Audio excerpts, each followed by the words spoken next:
Dear friends, तो मैं हूं आरती। संस्कृति आईएएस के यूट्यूब चैनल पे आप सभी का स्वागत है। मैं हाजिर हूं एक नए विषय को लेकर के।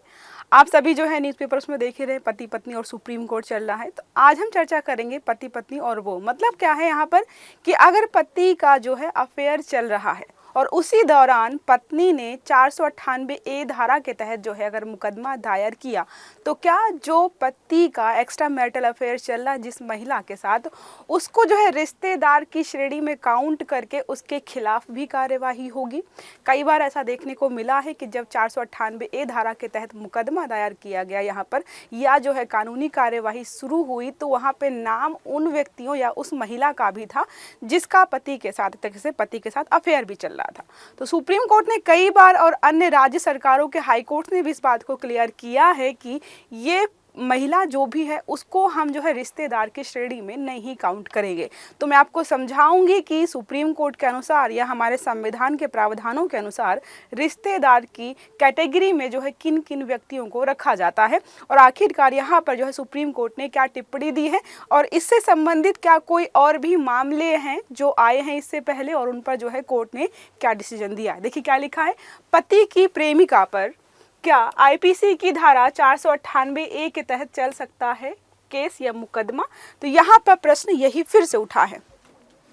अभी आप देख ही रहे हो बहुत सारा एक तरीके से 498A जो है बहुत ज़्यादा चर्चा में बना हुआ है। तो वो हम जो है बाद में थोड़ा सा क्विक रिवीजन करके यहाँ पे समझ लेंगे, क्योंकि आई होप सबको पता चल गया होगा 498A क्या है। ठीक है, देखो पहले अगर हम यहाँ पे चर्चा में बिंदुओं की बात करें तो लिखा है जस्टिस BR गवई बहुत चर्चा में है अभी, और जस्टिस KV विश्वनाथन यहाँ पर है।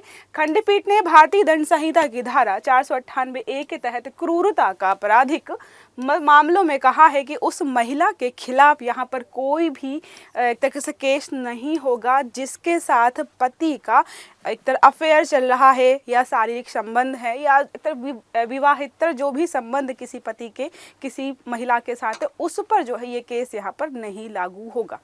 क्योंकि आपको पता है जब 498 आईपीसी की धारा 498A के तहत केस होता है तो वहाँ पर जो है पति के साथ सारे घर वालों का भी नाम मेंशन किया जाता है। अभी आपने देखा अतुल वाले मामले में कि 4 लोगों के नाम यहाँ पर FIR की गई है। ठीक है, तो यहाँ पर जो है पूरे खानदान या जो भी रिलेटिव्स जो नियर बाई होते जो घर पे रह रहे होते हो उनका नाम यहाँ पे दर्ज कराया जाता है। तो यहाँ पर एक महिला ने क्या किया, उस महिला का भी नाम दर्ज करा दिया था जो कि उसके पति के साथ जो है एक तरीके से रिलेशनशिप में थी। तो इसलिए यहाँ पर जो ऐसा स्टेटमेंट हमें देखने को मिल रहा है। ऐसी महिला 498 धारा आईपीसी की धारा के तहत रिश्तेदार शब्द के दायरे में नहीं आती। तो अब यहाँ पे हम समझेंगे कि रिश्तेदार जो शब्द यहाँ पर इस्तेमाल किया गया है कोर्ट के द्वारा, उसका आखिरकार मतलब क्या होता है। देखो तो इन्होंने यहाँ पे क्लैरिफिकेशन दिया है कि रिश्तेदार का मतलब है खून का रिश्ता होना या फिर जो है उस व्यक्ति महिला पुरुष जो भी है उसने गोद लिया। तो 2 ही क्राइटेरिया है, या तो खून का रिश्ता होना चाहिए या गोद लिया गया होगा। तो यहाँ पर ये महिला जो किसी कैटेगरी में भी नहीं आती, तो यहाँ पर रिश्तेदार की श्रेणी में नहीं आएंगे, उनके खिलाफ कोई कार्यवाही यहाँ पर नहीं होगी। ठीक है, यहाँ पर देखो ना स्टेटमेंट जो प्रॉपर स्टेटमेंट दिया था, एक प्रेमिका यहाँ तक कि महिला जिसके साथ एक पुरुष ने विवाह के बाहर रोमांटिक या यौन संबंध बनाए हैं उसे रिश्तेदार नहीं माना जा सकता। इसके पहले भी के जो है ये जो चर्चा में आया है ये अभी है, इसके पहले भी 2009 2011 अलग अलग समय पर बहुत सारे केस आए हैं। तो 2009 का देखो है युश्वेता बनाम राज्य पुलिस निरीक्षक एवं अन्य का 2009 का जो मामला है यहाँ पर लिया गया था कि जिसमें कहा गया था कि केवल वह व्यक्ति जो पति से रक्त या गोद लेने का संबंध रखता है सिर्फ उसी को रिश्तेदार माना जाएगा। जैसे भाई बहन सास ससुर ये सारे होते हैं जिनके नाम की FIR होती है जब भी ऐसा कुछ मामला होता है। ठीक है, फिर देखो क्या लिखा हुआ, ये जो मामला है अभी हम देख रहे हैं। इसके अलावा केरला हाई कोर्ट ने भी इस पर बहुत पहले टिप्पणी कर दी थी ऐसी कि ऐसा अगर कोई मामला आता है तो हम उस व्यक्ति या महिला को जो है रिश्तेदार की श्रेणी में नहीं रखेंगे। केरल उच्च न्यायालय ने क्या कहा था, एक पत्नी के कहने पर उसके पति के लिव इन पार्टनर के खिलाफ जो है दंड संहिता 1860 आईपीसी की धारा 34 के तहत जो है साथ में 498A के तहत शुरू की गई आपराधिक कार्यवाही को रद्द करने की मांग की। जब यहाँ पर कोर्ट में केस गया और जिस महिला के खिलाफ मतलब जिस महिला को शामिल किया गया था इसमें कि आपके खिलाफ भी धारा 34 धारा 498A के तहत जो है कार्यवाही होगी, उसने अपील दायर की कोर्ट में कि मुझे जो है इस मामले में घसीटा जा रहा, जबकि मैं रिश्तेदार की कैटेगरी में नहीं आती हूँ। तब यहाँ पे जो है हाई कोर्ट ने ऐसी टिप्पणियाँ दी थी कि यहाँ पर रिश्तेदार की कैटेगरी में काउंट नहीं किया जाएगा। ठीक है, IPC की धारा 498 पर कोर्ट की जो नज़र यहाँ पे है, क्या लिखा हुआ है, न्यायालय माना है कि इस मामले में याचिकाकर्ता मतलब जिसके खिलाफ मुकदमा दायर किया गया था, जिसके साथ किसी के पति का अफेयर चल रहा था, वो उन्होंने बोला है आरोपी पति का रिश्तेदार नहीं था, बल्कि वह केवल एक महिला थी जिसके साथ उसके विवाह के बाहर रोमांटिक या यौन संबंध रहे हैं, तो उसके खिलाफ कोई भी यहाँ पर कार्यवाही नहीं की जा सकती है। ठीक है, फिर यहाँ पे और भी कहा है, धारा की विशिष्ट जो भाषा है और उसके स्पष्टीकरण से निष्कर्ष निकलता है कि रिश्तेदार शब्द में महिला शामिल नहीं होगी जिसके साथ किसी पुरुष के विवाह के बाहर संबंध रहे हों। साथ में ये भी कहा कि एक प्रेमिका या यहाँ तक कि एक महिला जो विवाह के बाहर किसी पुरुष के साथ यौन संबंध रखती है वह रिश्तेदार नहीं होगी। तो कल को जो है कोई आकर महिला आपसे बोले कि मैं भी आपकी रिश्तेदार हूँ क्योंकि आपके संबंध जो है विवाह से इतर जो है किसी महिला के साथ है, तो वो आपकी रिश्तेदार की कैटेगरी में नहीं आती है। ये सुप्रीम कोर्ट ने बहुत क्लियर कर दिया है यहाँ पर। ठीक है, फिर यहाँ पे देखो सारा वही बताया कि गोद लिया गया हो या खून का रिश्ता हो तभी हम यहाँ पर जो है इसके तहत काउंट करेंगे, अदरवाइज बाहर है। और भी केसेस हैं जो आपको बताई दिया मैं, 2009 का है, उस पर इन्होंने यही बोला था कि रिश्तेदार की कैटेगरी में नहीं रखा जाएगा। धारा 498A IPC एक दंडात्मक प्रावधान होने के कारण सख्त व्याख्या के योग्य है। इन्होंने बोला कि दंडात्मक कार्यवाही इसके तहत होती है। पहले तो यह था कि अगर किसी भी व्यक्ति के खिलाफ 498 धारा के तहत जो है अगर कार्यवाही शुरू कर दी तुरंत तत्काल गिरफ्तारी होती थी।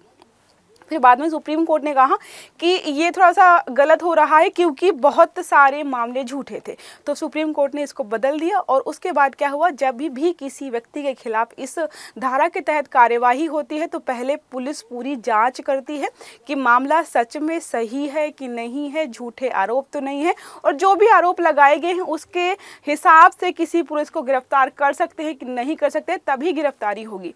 गैर जमानती गिरफ्तारी होती है, यहाँ पर 3 साल या जुर्माना 498A के तहत जो है व्यक्ति को हो सकता है। इसलिए जो है सुप्रीम कोर्ट ने थोड़ा सा सोचा कि बिना बात का बहुत सारे झूठे इल्जाम वगैरह लगाए जा रहे थे, इसलिए जो है सुप्रीम कोर्ट ने ऐसी चीज़ों को यहाँ पे बढ़ावा दिया है। ठीक है, देखो लिखा है यहाँ पे, इन्होंने यही बोला है कि 498 जो ए हमारी धारा उसको थोड़ा सा व्याख्या है, उसको थोड़ा सा हमें बदलने की ज़रूरत है समय के साथ। जैसे अभी जो मामला आया है उसमें भी यही है कि व्यक्ति ने जो है क्या किया है, सुभाष जो अतुल सुभाष है उन्होंने सुसाइड कर लिया है। उसके पहले जो है उनकी पत्नी ने उन पर 498A के तहत और एक तरीके से और भी बहुत सारे अप्राकृतिक यौन संबंध बनाया है, और भी बहुत सारे उन्होंने जो है उन पर केस लगाए हैं जो कि लग रहा है कि झूठे हैं। अभी जो है एक तरीके से इसकी छानबीन ठीक से हुई नहीं है, कोर्ट का जजमेंट आया नहीं है कि ये मामले जो भी इन पर लगाए गए थे वो सच में सही थे या झूठे थे, तो इस पर अभी जो है कानूनी प्रक्रिया चल रही है। बाकी हम यहाँ पर यही समझ रहे हैं कि ऐसा कुछ होता है तो क्या किसी महिला पर कार्यवाही हो सकती है।